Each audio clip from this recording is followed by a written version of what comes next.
찬송가 212장 겸손히 주를 섬길 때 찬송하시겠습니다.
사랑하시는 하나님 아버지,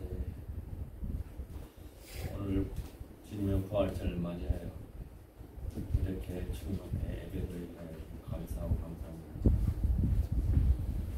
아버지 하나님, 주님은 십자가에 못 박히실 때 고통스럽게 쳤나이다. 모든 것을 다 잃었나이다. 아버지 사랑하여 달라고 외친 그 목소리 우리가 잊지 않게 하여 주시옵시고, 아버지 하나님, 우리를 위해서 그 고통 속에서도 늘 희망을 잃지 않게 하게 하여 급히 우리가 늘 사랑하고 주님의 말씀을 늘 깨닫고 그 말씀 속에서 우리가 살아가게 하여 주시옵소서. 아버지 하나님, 우리가 주님의 부활을 늘 찬양하오니 기쁨과 함께 늘 행복을 추구하옵나이다. 또한 아버지 하나님, 우리 이렇게 성도님들 늘 붙들어 주시옵시고 사랑하여 주시다. 어둠에 갇히지 않게 하여 주시옵시고, 늘 희망의 싹을, 믿음의 싹을 많은 열매를 맺는 그러한 믿음 가운데서 우리가 주님 앞으로 늘 갈 수 있도록 붙들어 주시옵소서. 또한 아버지 하나님, 터널에 있으면은 끝과 밝은 빛을 볼 수 있사오니 우리가 어둠 속에 있나이까 밝은 빛을 바라는 그 길로 갈 수 있게 하여 주시옵시고, 우리가 길을 헤매고 있나이까 주님 앞에 가는 그 길로 갈 수 있도록 주여 인도해 주시옵시고, 우리가 어둠에 갇지 않고 또한 주님이 주신 그 길을 갈 수 있도록 주여 인도해 주시옵소서. 그러나 아버지 하나님, 우리가 주님 주신 많은 열매 우리 싹이 트고 열매가 맺는 그러한 믿음이 되게 하여 주시옵시고, 그로 인하여서 우리들이 많은 사람들에게 구원의 열매를 맺게 하여 주시옵시고, 많은 사람들에게 주님이 살아계심을 알리게 하는 그러한 입과 머리 주님 주시옵소서. 아버지 하나님, 이 이름교회 주님의 주심과 목적과 그 길을 주님이 아시오매 우리가 뜻과 그 길로 갈 수 있게 하여 주시옵시고, 많은 사람에게 구원과 많은 사람들에게 주님의 은혜와 그 피로 인하여서 구원받고 성령 충만이 무엇인지, 은혜가 무엇인지 이 교회를 통하여서 많은 것을 알 수 있도록 하여 주시옵소서. 그로 인해서 이 교회가 한국을 넘어 전 세계적으로 뻗어갈 수 있도록 주의 인도하여 주시옵시고, 이 교회를 통하여서 실로 기도한 역사가 일어날 수 있도록 주여 붙들어 주시옵소서. 또한 이 나라와 저 북한 땅을 붙들어 주시옵소서. 남북이 주님 사랑 안에 통일되게 하여 주시옵시고, 저 북녘 땅도 주님이 부활하신 기쁨을 믿음 안에서 충만히 느낄 수 있도록 주여 인도하여 주시옵소서. 그로 인하여서 이 믿음 속에서 남북이 전 세계적으로 주님을 믿고 하는 이 나라들이 어떠한 나라인지 주님 알게 하여 주시옵시고, 그로 인해서 이 나라가 세계적으로 다시 서고 많은 나라에게 주님의 살아계심을 알릴 수 있는 그러한 나라가 될 수 있도록 주여 인도해 주시옵소서. 아버지 하나님, 이선 목사님 오늘 설교 말씀 들을 때 우리가 깊고 성령 충만하는 은혜가 되는 그런 말씀 되게 인도해 주시옵시고, 그 말씀을 인하여서 우리가 살아갈 때 늘 악에서 있지 않고 늘 은혜가 가득한 주님의 사랑으로 살아가는 그런 말씀 되게 인도해 주시옵소서. 모든 것을 다 주님이 지켜주시고 주님 뜻 안에서 살아가야 하게 하여 주시옵소서. 우리 주 예수 그리스도의 이름으로 기도드렸습니다. 아멘. 교동문은 시편 28편 해보시겠습니다. 여호와여, 내가 주께 부르짖으오니 나의 반석이여, 내게 길을 막지 마소서. 주께서 내게 전명하시며 내가 어둠에 내려가는 자와 같을까. 내가 주의 지성소를 향하여 나의 손을 들고 주께 부르짖을 때 나의 간구하는 소리를 들으소서. 악인과 악을 행하는 자들과 함께 나를 끌어내지 마옵소서. 그들은 우리에게 화평을 하거나 그들의 마음을 가족이 나리다. 그들은 여호와께 하신 일과 손으로 지으신 것을 생각하지 아니하므로 여호와께서 그들을 파괴하고 건설하지 아니하시면서 여호와를 찬송하며 내 간구하는 소리를 들으시미로다. 여호와는 나의 힘과 나의 방패이시니 내 마음이 그를 의지하여 구원을 같이 기도하시겠습니다. 여호와는 그들의 힘이시요 그의 영을 먹는 자의 자연의 요새시니라. 아멘.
전심으로 나아가는 시간이 되게 하시고 성령께서 오직 성령께서 우리 마음과 생각을 주관하셔서 하나님께만 영광 돌리는 찬양 그리고 예배를 올려드릴 수 있도록 은혜를 풀어주옵소서.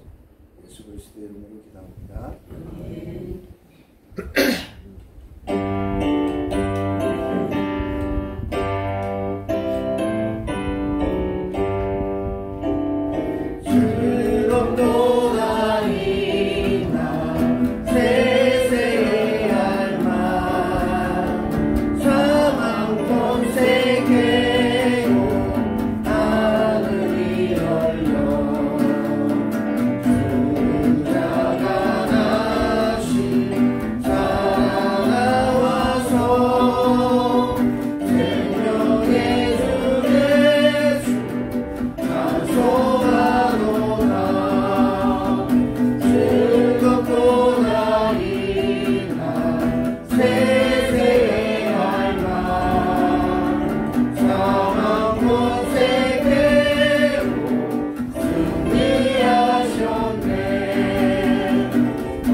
영광에 살겠네. 앞서가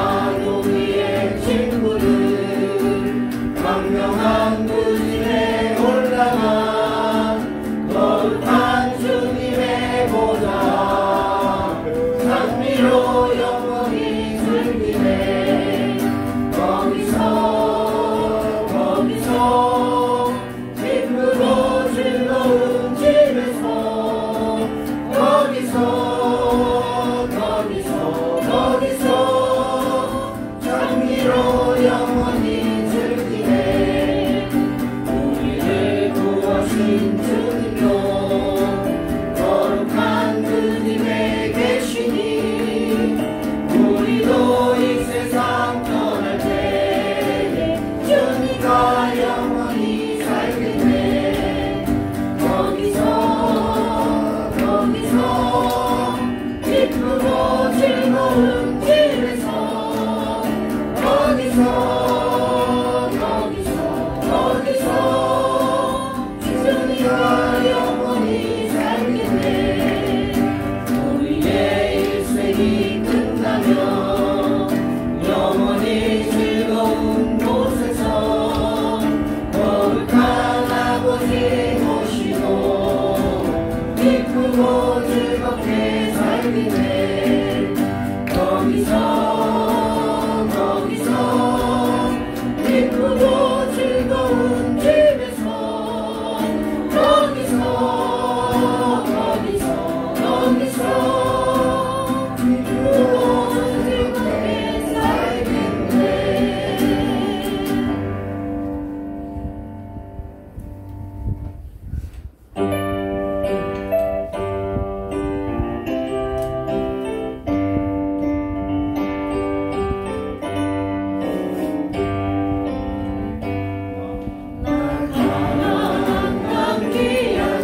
감사합니다.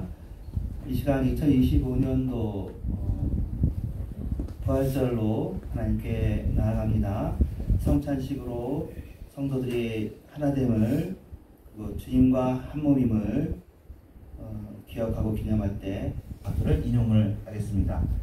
하지만 요 사이에 할 수 있으면 시간을 봐서 손흥민하고 김민재 얘기를 하면 운동하는 거예요. 자, 보겠습니다. 일단 보네퍼부터 먼저 하겠습니다. 보네퍼라는 사람은 사형 선고를 받고 사형을 당한 박사이고 목사이며 엄청 존경받는 사람이에요. 독일 사람입니다. 귀족 가문이고, 왜 이 사람이 사형 선고를 받았냐면 히틀러 치하에 모두가 히틀러에게 노라고 얘기하지 못할 때에 그 운전자론을 얘기했죠. 뭐냐면 미친놈이 운전대를 잡고 있으면 그 차에 탄 사람이 다 죽지 않냐, 그건 가만히 놔둘 수가 없다. 운전대에서 내려오게 해야 된다. 청와대면 죽여야 된다.가 보네퍼의 논리였어요. 물론 보네퍼가 이 암살 음모에 얼만큼 주도적으로 가담했는지는 알 수 없으나 좀 더 폭력적인 데에 가담했던 사람들이 핵심 멤버인데, 보네퍼는 어쨌든 부수 멤버로서 결국 사형 선고를 받았고요. 보네퍼는 사실은 이때 집이 워낙 좋은 사람이었기 때문에, 워낙 이 사람이 성적이 좋았기 때문에, 이 사람이 졸업 논문이 되게 유명한 논문이거든요. 성찬식에 대한 논문이에요. 미국에서 오라고 그랬어요. 미국 가면 되잖아요. 많은 사람이 갔잖아. 아인슈타인도 가고. 가서 있으면 이 사람은 살아서 더 많은 책을 썼겠죠. 근데 아까 말한 독일 민족을 사랑하는 거죠. 히틀러가 사실은 히틀러를 죽였으면 전 세계가 구원받았겠죠. 암살했으면. 그 암살이 들통났고 결국 사형선고를 당했는데요. 그 사람이 30대인가 40대 아주 초기에 죽는데, 그 사람이 쓴 책 성도의 공동생활 첫 부분의 이야기입니다. 그리스도인이 믿음의 형제 자매들과 함께 살아가도록 허락되는 것은 전혀 당연한 일이 아닙니다. 자명한 일이 아니라고 했는데, 자명한이라는 단어를 여러분이 어렵게 생각해서 당연한 일이 아니라고 썼습니다. 자연스러운 일이 아니라는 뜻입니다. 우리가 같이 믿음의 형제 자매들이랑 사는 것은 당연한 권리 같지만 권리가 아니고, 이것은 뒤에 보면 예수 그리스도는 원수들 한복판에 사셨습니다. 그리스도인이라면 수도원적 은둔 생활이 아니라 원수들 속에서 살아가는 것이 이게 당연하고 마땅하고 자연스러운 일입니다. 그 일을 기뻐하지 않는 자, 기꺼워하지 않는 자는 그리스도의 통치 아래 살려 하지 않고 친구들 가운데서 장미와 백합이 만발한 곳에 앉아서 악한 자들이 아닌 경건한 자들과 함께 살고 싶어하는 것입니다. 한국교회와 전세계 교회는 아직도 여기 하고 있죠. 얼마나 좋아요. 장미와 백합이 만만한 곳에서 경건한 자들끼리 모여가지고 우리끼리 모여지. 이게 그 동질 집단 원리라고 교회 성장학파의 태도인 맥가브란이 얘기한 시작입니다. 가능하면 같은 사람끼리 모이면 교회가 성장한다. 한국 교회가 그걸 받아들였고요. 그런데 이거 다 보네퍼는 그렇게 얘기하는 게 아니잖아요. 악인들 사이에 너네들 있어야 된다. 너네들 주변에 악인이 하나도 없느냐? 정신 차려봐라. 너네가 악인일지 모른다. 너네들 주변에 악인이 많은 건 자연스럽고 당연한 일이다. 그들 어떤 사람이냐면 그리스도의 통치 아래 살려하지 않고 친구들이랑 띵가띵가 장미와 백합이 망발하는 겉에서 악한 자들은 나 싫어 무서워 경건한 자들과 같이 예배드리면서 찬송 부르면서 해피하게 그리고 하나님의 영광을 드러내면서 찬양하며 살고 싶어하는 사람들은 하나님을 모독하는 자들이며 그리스도를 배반하고 있습니다. 만약 그리스도께서 그렇게 행동했다면 누가 구원에 이를 수 있었겠습니까? 그렇죠? 우리를 구원하는 게 하나님의 의무가 아니잖아요. 내비두면 되지. 그런데 그리스도께서는 그렇게 하자 내비두지 않고 내려오셔서 원수들 가운데 오셨죠. 스가랴 10장 9절에 내가 그들을 여러 백성들 가운데 흩뜨리니 그들이 먼 곳에서 나를 기억하고 구약에 있는 구절입니다. 흩어졌다는 얘기입니다. 그들이 먼 곳에 있다는 얘기입니다. 먼 곳에서 기억하고 있는 게 참된 성도들입니다. 기독교는 하나님의 백성들이 그분의 뜻에 따라 뿔뿔이 흩어져서 마치 씨앗처럼 땅의 모든 나라 중에 뿌려져 있는 것입니다. 최후 심판의 날 이전에 가시적인 성도의 교제를 누리며 살 수 있다는 것은 마지막 날에 이루어질 재림 때 일어날 일을 조금 포울테스트 선취하는 것에 가깝습니다. 그러니까 마지막 날 영광을 우리가 조금 미리 맛보는 거예요. 이 선취는 축구의 선취점 하는 선취입니다. 먼저 얻었다. 그래서 영어로는 먼저 맛봤다고 설명했는데 성경에도 그런 표현이 있기 때문에 최후 심판 날에 돼서야 우리가 하나로 모일 겁니다. 하지만 그전에는 우리는 예수를 신실하게 믿을수록 더 고립되고 외롭고 그래야 전도도 되고 선교가 되지 않겠습니까? 이 세상에서 그런 의미로 하나님의 말씀을 위해서 성찬을 위해서 함께 모일 수 있는 것은 당연하고 자명한 일이 아니고 하나님의 은혜임을 믿으시기를 바랍니다. 이런 이야기 못 들어보셨죠? 이런 얘기를 하는 교회가 없어요. 근데 보네퍼 시대엔 당연했죠. 보네퍼 시대 때 독일이 무슨 국가냐? 기독교 국가예요. 여러분 2차 세계대전의 정체는 무엇이냐? 기독교 국가와 기독교 국가 간의 싸움입니다.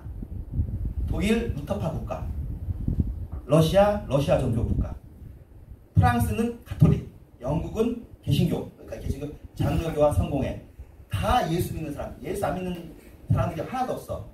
그래가지고 이태리도 가톨릭. 하나 끼어있는 건 일본 하나 끼었죠. 그래서 독일, 이태리, 일본, 그리고 영국, 프랑스, 여러분 놀라시겠지만 러시아가 연합국이었어요. 그리고 미국. 이렇게 해가지고 그리스도의 백성이라고 자부하는 사람끼리 서로 싸운 거였거든요. 그러니까 그 의미가 무엇이냐면 독일 교회가 변절했다는 거예요. 아무도 히틀러가 총독이라고 하고 하나님을 거역하는 걸 알았음에도 그걸 다 순종했어요. 독일 전체가. 여기서 이제 김민재 얘기해야지. 김민재하고 손흥민이 현재는 김민재가 있고 손흥민이 과거에 독일에 있었어요. 그러다가 이제 프리미어 리그를 갔잖아요. 그런 다음에 여러분 월드컵에서 우리가 16강전은 조별 토너먼트에서 독일한테 2대 0인가요? 2대 0으로 이겼던 걸 여러분 기억하실 겁니다. 독일에게 엄청난 수치예요. 독일이 한 번도 본선에 못 올라간 적이 없어요. 그 직전 월드컵에서 독일이 브라질을 7대 0인가 이겼어요. 브라질의 수치, 엄청난 수치를 날렸어요. 결승전에서. 그러니까 독일은 디펜딩 챔피언이고 우리는 16강 딱 한 번 가본 나라. 우리 또 아마 그때 탈락이 확정되어 있던가 아마 그랬을 거예요. 우리는 이겨도 못 올라가. 그런데 우리가 1대 0으로 이기고 마지막에 독일이 골키퍼까지 다 앞으로 나오고 있을 때 길게 차서 그거를 주관하고 손흥민이 따라가서 잡고 빈 골대에 넣었어. 그때 독일을 빼고는 전 세계가 기뻐했어요. 제일 기뻐한 나라는 브라질, 그리고 영국. 영국은 지금도 독일 아주 좋아하거든요. 아직도 여전히 양숙인데 그러면서 나중에 했던 얘기가 손흥민이 죽어라고 뛴 이유가 거기서 인종차별을 많이 받았대요. 그래서 독일을 꼭 이기고 싶었다는 얘기를 해가지고 저는 이해가 잘 안 됐어요. 근데 최근에 뉴스를 보니까 좀 이해가 됩니다. 김민재라는 선수가 있습니다. 풀백으로 세계적인 선수인데 스페인 리그에서 자기가 소속한 팀을 마라도나 때 처음 그 팀이 우승을 했어요. 나폴리라는 팀인데 마라도나 이후로 우승을 시킨 사람이 김민재인데 그래가지고 바이에른 미넨이라는 팀에 아주 거액의 돈을 가지고 갔어요. 그런데 아무튼 독일 언론 유명한 잡지가 키커라는 잡지인데 매번 김민재 탓을 해. 김민재 말고 못하는 사람이 더 못하는 것 같은데 계속 김민재만 탓하고 결국 이번에 챔스리그 4강에서 떨어졌거든요. 김민재 팔겠다고 그래요. 그러니까 제 느낌이 알았어요. 아, 우리가 알기로 우리나라는 독일보다 평화교육도 잘 안 돼 있고 독일은 또 일본보다 훨씬 평화교육도 잘 돼 있고 우리가 알고 있잖아요. 그러니까 분명히 그건 사실일 겁니다. 하지만 독일 사람들이 안 변했구나. 이놈들이 똑같구나. 교과서에서는 인종차별하면 안 된다고 배우고 지식인들은 인종차별 안 하고 유대인들에 대해서 사과하지만 기층 민중들은 여전히 그놈들이구나. 사람을 변화시킨다는 게 이렇게 힘든 거구나. 그러니까 옛날에 사실은 손흥민, 김민재 이전에 차범근이 갔습니다. 최초의 유럽 선수였는데 차범근이 갔을 때는 환영을 많이 받았는데 그건 뭐냐면 차범근이 챔스리그 우승을 시켰거든. 예, 여러분이 잘 모르시지만 챔스리그가 그 전엔 다른 리그였는데 차범근이 우승을 2번 시킵니다. 프랑크푸르트 팀 우승시키고 그리고 레버쿠젠 팀을 우승시킵니다. 골게터로 우승을 시키기 때문에 모든 이런 독재 국가들의 특징이 힘이 있으면 존경하고 우상시해요. 일본도 마찬가지거든요. 일본도 약하면 짓밟고 강하면 떠받들어요. 이게 세상적인 거예요. 그리스도는 약하면 돌봐주고 강하면 견제하죠. 이놈 강한 놈들이 약한 놈들 괴롭힐까봐. 근데 세상은 강하면 고개 숙이고 약하면 밟거든요. 독일이 아직도 이런 동상이 밑에 있구나라는 걸 알게 되었습니다. 그래서 어떻게 될지 추이가 주목되어지는데, 그러니까 참 사람이 안 변합니다. 사람이 악하고요.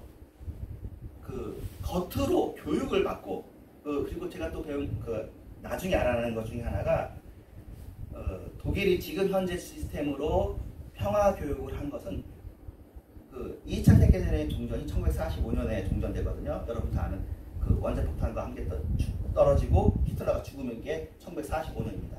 근데 1945년부터 20년간 독일은 비슷했대요. 1968년까지. 1968년에 어떤 일이 있었냐면은 68혁명이라는 청년혁명이 있었습니다. 68혁명은 모든 거부를 거부한다. 모든 반대를 반대한다. 모든 금지를 금지한다라는 게 68혁명의 모토였어요. 그래서 그때는 심지어 모택동 사진 들고 모택동이 그때 우상이었어. 그 당시에는 이제 잘 모르니까. 그래가지고 68혁명이 제일 핵심으로 움직였던 데가 프랑스였는데 저도 몰랐는데 독일에서 그걸 했대요. 68혁명 할 때 보니까 그 당시 독일의 최고 권력자가 어디 출신이냐? SS 출신인 거야. 히틀러 밑에서 소화했던 사람들이 20년이 넘도록 우리로 치면 친일파가 정권을 계속 잡고 있는 것처럼 히틀러는 죽었어. 하지만 그때 대령했던 사람들, 히틀러를 부정하지 않았던 사람들이 여전히 20년 동안 구간이 명간이지 하면서 하고 있는 거예요. 근데 그 이후로 싹 박살. 완전히 절대 히틀러하고 관련된 사람은 못 들어가게 하고 히틀러를 언급하면 사실은 법으로 걸려요. 독일에서. 그리고는 교육을 완전히 바꾼 거죠. 완전히.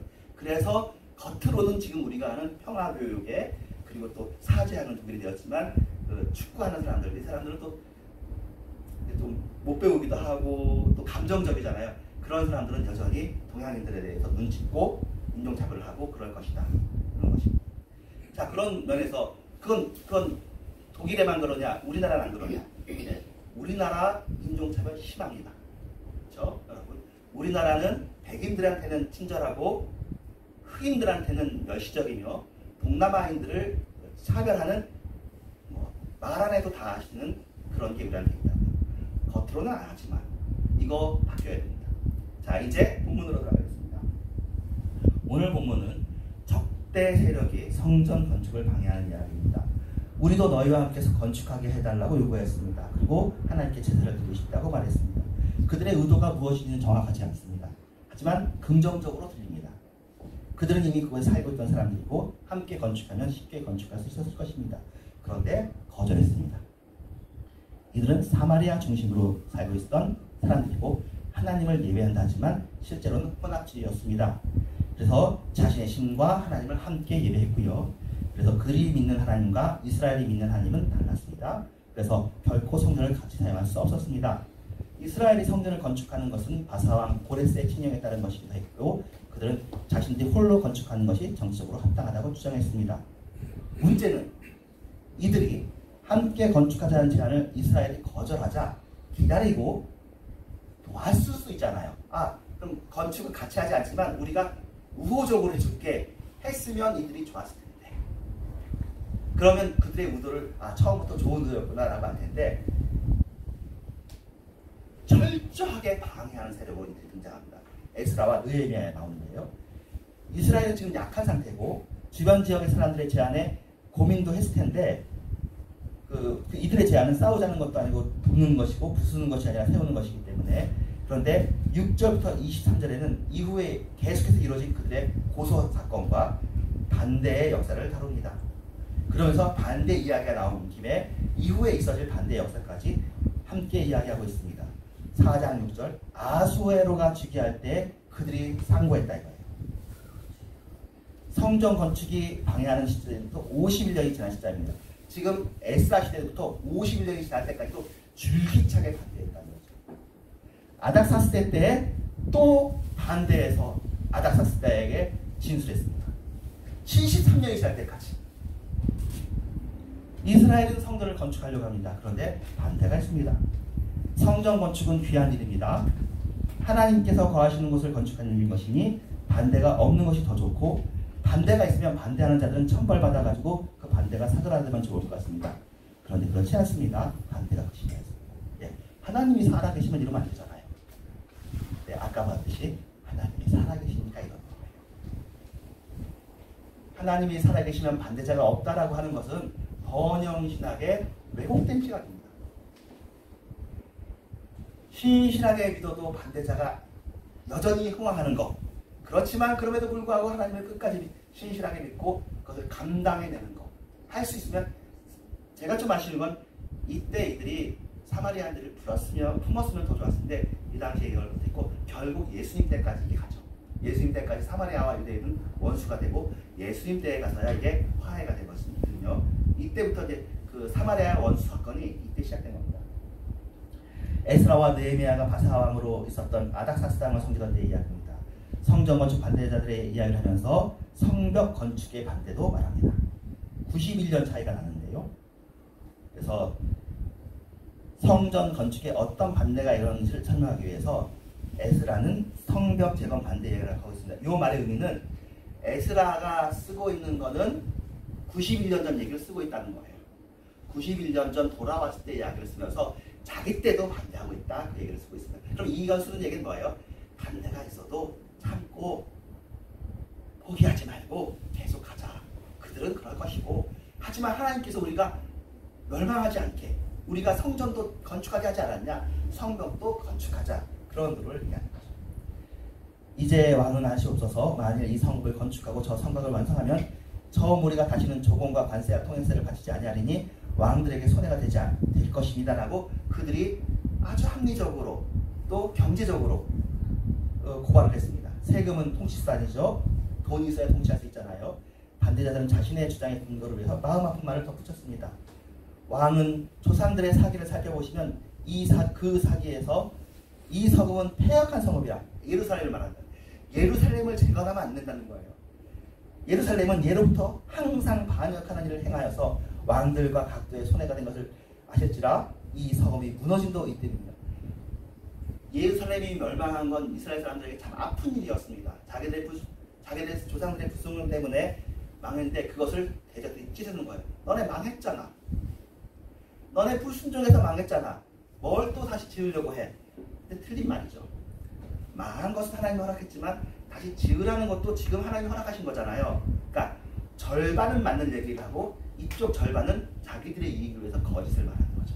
원래 사기꾼이나 거짓말하는 사람이 100% 거짓을 말하면 사람들이 속지 않습니다. 진실을 섞어야 속는 거거든요. 사다가를 따먹게 되더라 그러고. 그러니까 여러분, 그 속에 진실이 있다고 해서 속지 마시고 전체가 진실인지를 봐야 되고 의도가 무엇인지를 봐야 됩니다. 그래서 바사왕의 입장에서는 대적자들이 올린 글에 무심을 할 수 없습니다. 자신의 영토의 모든 사람들을 잘 통치하여야 되기 때문에 결국 성벽 건축을 멈추도록 명령했습니다. 4장 21절입니다. 그 성을 건축하지 못하게 하고 내가 다시 조선에게를 기다리라. 아니, 하나님이 만주해 주시고 만왕의 왕이신데, 예, 그렇지만 이렇습니다. 그런 의미에서 여러분, 정치에 관심을 가져야 됩니다.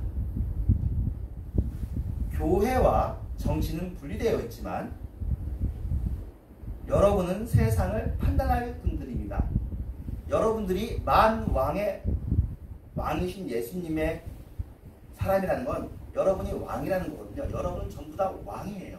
왕은 정치를 알아야 돼요. 그래서 이 세상 정치에 대해서 여러분이 잘 아셔야 되는데, 나쁜 사람이 통치할 수도 있다는 걸 아셔야 돼요. 어떨 때는 참아야 되고 어떨 때는 바꿔야 됩니다.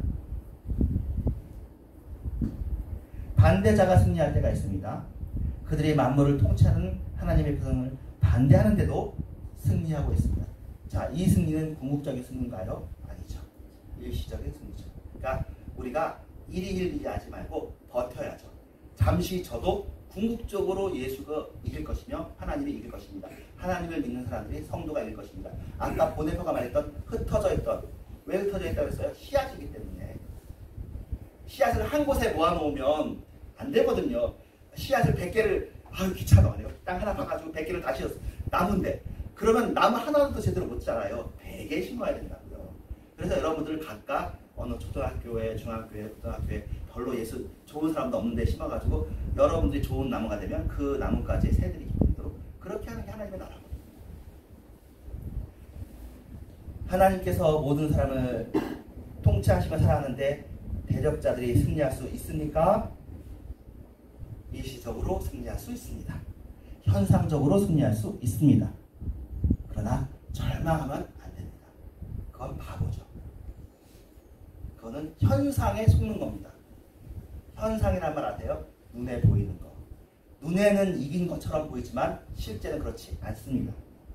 그들은 보인 승리에 불과합니다. 진리를 행하는 사람은, 그리스도를 따르는 사람은 반대자들의 승리에 웃을 줄도 알아야 됩니다. 시편 2편이거든요. 시편 2편이면 여호와께서 웃으십니다. 대적자들이 그 기름 부은 자를 그러니까 세상의 군왕들이 여호와의 기름 부은 자들을 대적하기 위해서 군대를 이끌고 온다. 그런데 웃는다는 거예요. 마음대로 해봐라. 그래서 철장을 가져서 다 부신대요. 그런데 철장을 가지고 다 부시기 전에는 위태하고 그 일이 십자가에서 이루어집니다. 오늘 부활절인데 십자가에서 예수님이 이기셨나요? 졌나요? 철저하게 졌죠. 제자한테 배신당하고 팔렸고 재판에서도 졌어요. 그 재판에서 이겼으면 얼마나 좋겠어요? 재판이 2번, 3번 했거든요. 헤롯도 재판했고 빌라도도 재판했어요. 심지어는 빌라도가 그 그러니까 모든 사람들에게 내가 바라바를 놔줄까 예수를 놔줄까 했더니 모든 사람들이 예수를 버리고 바라바를 놔달라고 했고요. 증인이 둘이 있는데 강도 2사람 중에 한 사람만 예수님 편이고 한 사람은 예수님을 저주하고 있습니다. 그랬으니 예수님이 실패하고 승리하지 못한 것처럼 보이지만 그게 예수님의 작전이잖아요. 작전대로 잘 되고 있는 것이고 죽음까지 이기기 위해서 예수님께서 무덤까지 가신 거거든요. 그래서 반대자들의 성공, 지금 일단 성벽 건축을 못하게 막았잖아요. 성공했습니다. 그 저쪽에 있는 이른바 황제가 그래 그 말이 맞네. 예루살렘은 나쁜 성읍이네. 고레스가 성읍을 건축하라고 했지만 그거 없애자 라고 하는 그런 시대가 오는 거예요. 그래도 괜찮습니다. 결국에는 괜찮을 겁니다. 지금도 여러분이 보기에 악한 자들이 득세하는 것과 악한 자들이 정치하는 것들을 볼 때 괜찮습니다. 버티셔야 됩니다. 이길 겁니다. 우리 시대도 여전히 반대자들의 거짓 때문에 힘든 일이 있을 겁니다. 결국 멈춰야 되는 진리 일들도 있을 것입니다. 일시적인 것입니다. 조금 시간이 뒤로 밀렸습니다. 억울하여도 좌절하지 말고 다시 기회를 보아야 됩니다. 반대자들의 성공에 감정 소비하지 않는 것이 중요합니다. 기도하겠습니다. 하나님 감사합니다. 지금 사랑합니다. 저희 기도를 들어주셔서 감사합니다. 예수님의 이름으로 기도합니다. 아멘. 혼자 걷지 않을 거예요. 찬양하면서 헌금을 하겠습니다.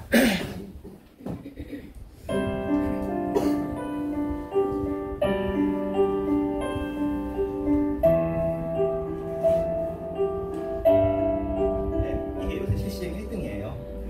폭풍 속을 걷고 있을 때 비바람을 마주해야 할 때 불조차 보이지 않아도 그대 혼자 걷지 않을 거예요. 두려움 앞에서 하늘을 보아요. 외로움은 되어 걱정 마요.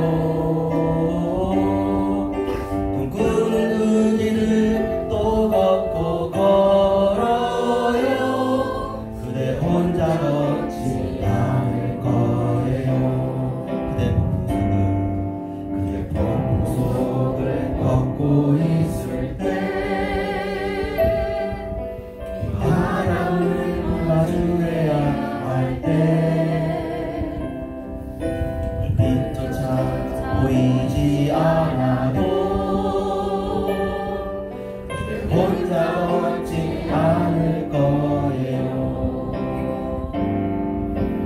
여호와 앞에서 하늘을 보아요.